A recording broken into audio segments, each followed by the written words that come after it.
Et nous pouvons comprendre le secret de cette foi dans notre passage à deux endroits. Il est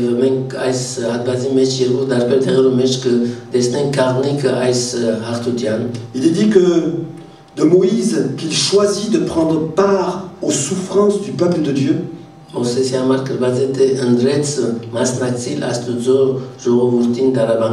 Parce qu'il avait les yeux fixés sur la récompense à venir.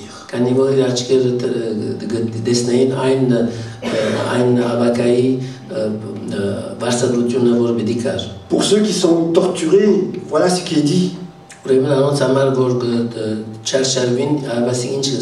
Ils ont accepté cela afin d'obtenir ce qui est meilleur, la résurrection.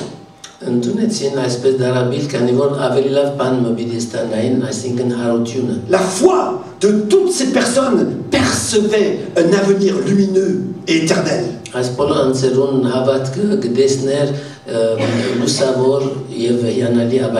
Leurs yeux voyaient au-delà de cette terre la cité céleste que Dieu leur avait préparée. Ils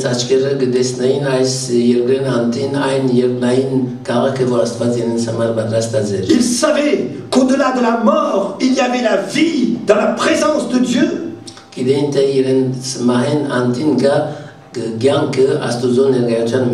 ils ont concrètement expérimenté les paroles de l'apôtre Paul qui disait « Qui nous séparera de l'amour de Christ ?»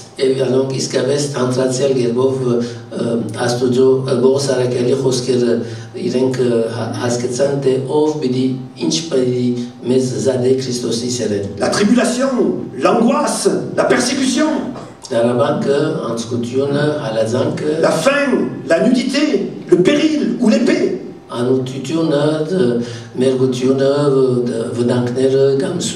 Et l'apôtre Paul continue en disant « J'ai l'assurance que ni la mort ni la vie, ni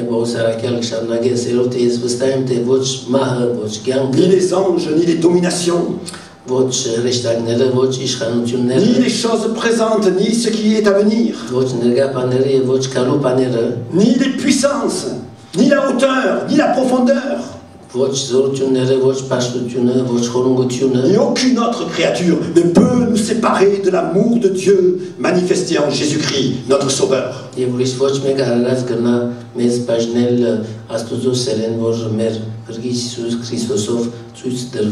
Alors nous, qui avons autour de nous une si grande nuée de témoins,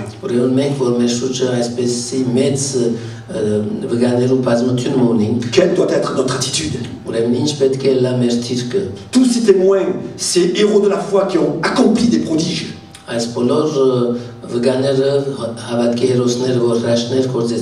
des miracles qui ont remporté de grandes victoires,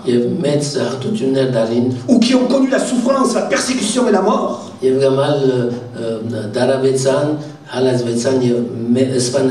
doivent être pour nous des modèles de foi.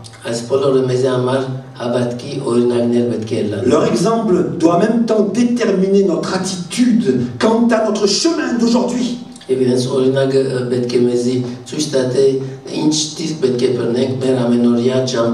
soit facile ou difficile. Quant à notre vie, qu'elle soit faite de bénédictions ou de difficultés. Là encore, il ne faut pas mettre l'accent sur les conséquences de la foi, mais sur la foi.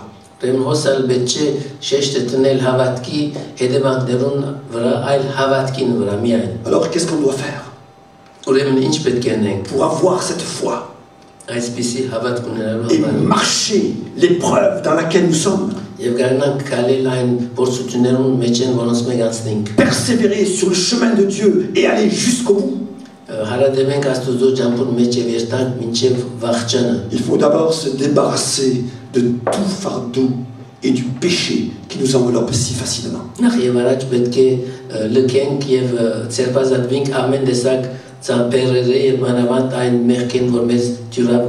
Il faut se débarrasser de tout ce qui peut entraver nos progrès spirituels.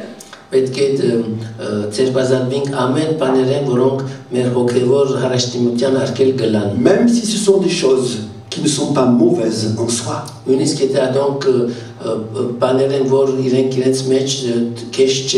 Les biens matériels, l'amour du confort, le manque de disponibilité, nos multiples occupations, nos loisirs, des choses qui ne sont pas mauvaises en soi, qui peuvent freiner notre marche spirituelle, qui peuvent freiner notre croissance spirituelle et attiédir notre foi. Je ne dois pas faire ce qui me paraît juste ou légitime. Mais je dois faire ce que Dieu me dit que je fasse. Bien des choses peuvent me paraître justes.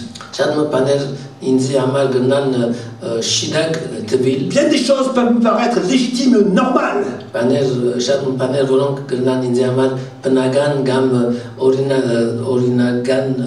Mais ce qui est important, c'est de faire ce que Dieu me demande de faire. Et non pas ce que moi je crois que j'ai droit et que je peux faire. Et pour le péché, n'en parlons pas. Il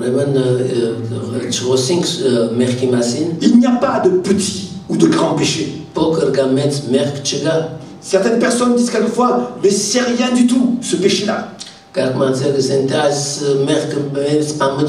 Le péché, c'est le péché. Et le péché, c'est d'enfreindre la loi de Dieu. Et enfreindre la loi de Dieu, ça nous coupe de Dieu. Et ça nous éloigne de Dieu. Alors, qu'est-ce qui t'éloigne de Dieu? Qu'est-ce qui dans ta vie te garde assez loin de Dieu? Dans ton travail, dans tes occupations, dans tes loisirs.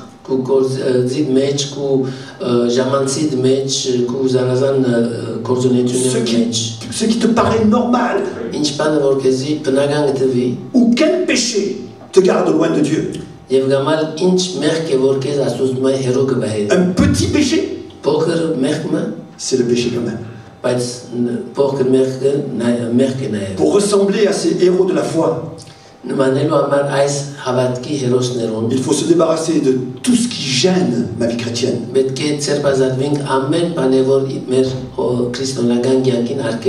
de tout ce qui n'est pas à la gloire de Dieu. Il faut donner à Dieu la priorité dans notre vie. Et vivre une vie qui lui soit agréable. Et puis, il faut courir avec persévérance l'épreuve qui nous est proposée.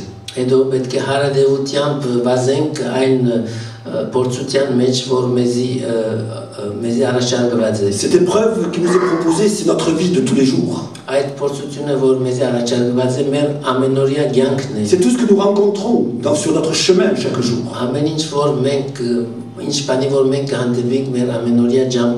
Marcher avec Dieu n'est pas quelque chose de facile. Il y a des joies, il y a aussi des peines. Il y a des bénédictions, il y a aussi des souffrances. Et l'enfant de Dieu est appelé à persévérer. À ne pas se laisser arrêter par l'épreuve de sa foi. Il est aussi appelé à résister aux pressions. Aux oppressions ou aux dépressions. Et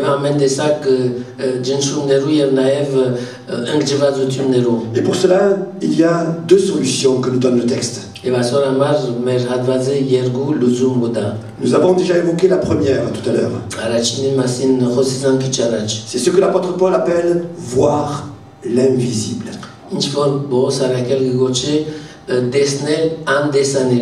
Au-delà de ce que je vois, de ce qui est visible, il y a l'invisible. La foi va me permettre de voir au-delà de la terre, le ciel.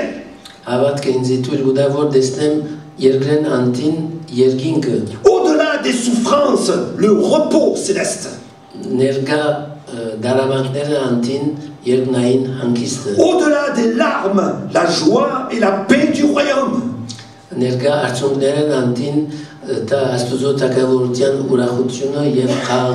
Au-delà de la mort, la vie. La seconde solution, c'est l'exemple de souffrance et de mort qu'a enduré notre Sauveur. Nous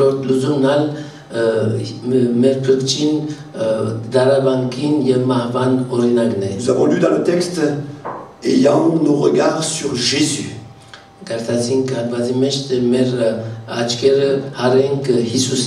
Mais quand je regarde à Jésus, je dois voir quoi d'abord? C'est Jésus sur la croix que je vais regarder. Et c'est comme si Jésus me disait: tu pleures aujourd'hui, mais moi aussi j'ai pleuré. Tu souffres aujourd'hui, mais regarde, moi aussi j'ai souffert. On se moque de toi aujourd'hui, mais regarde, on s'est aussi moqué de moi. On t'insulte aujourd'hui, mais on m'a insulté aussi. Et j'ai souffert toutes ces choses pour toi. Pour t'ouvrir le chemin du salut. Et pour porter ta foi à la perfection. J'ai souffert cela pour que tu aies la foi et que tu grandisses dans la foi.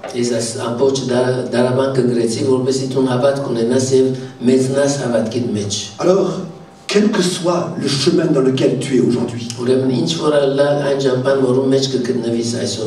que tu souffres ou que tu ne souffres pas, que tu aies des victoires, de la joie ou des pleurs et des larmes, l'important c'est que tu gardes la foi. L'important c'est que tu marches sur ce chemin. Mais en regardant à Jésus. Lorsque j'étais plus jeune, on m'a fait une opération qui m'a fait beaucoup souffrir. Et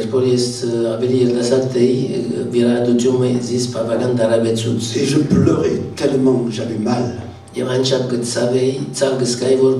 alors que j'étais dans ma chambre d'hôpital et que je pleurais à cause de la douleur,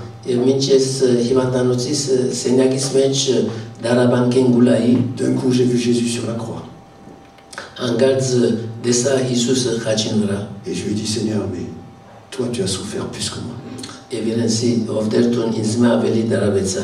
Moi je souffre un peu, c'est vrai. Mais quelle souffrance a été la tienne! Quel amour! Parce que qui a fait que tu es passé par cette souffrance. Alors ne regarde plus à ton chemin.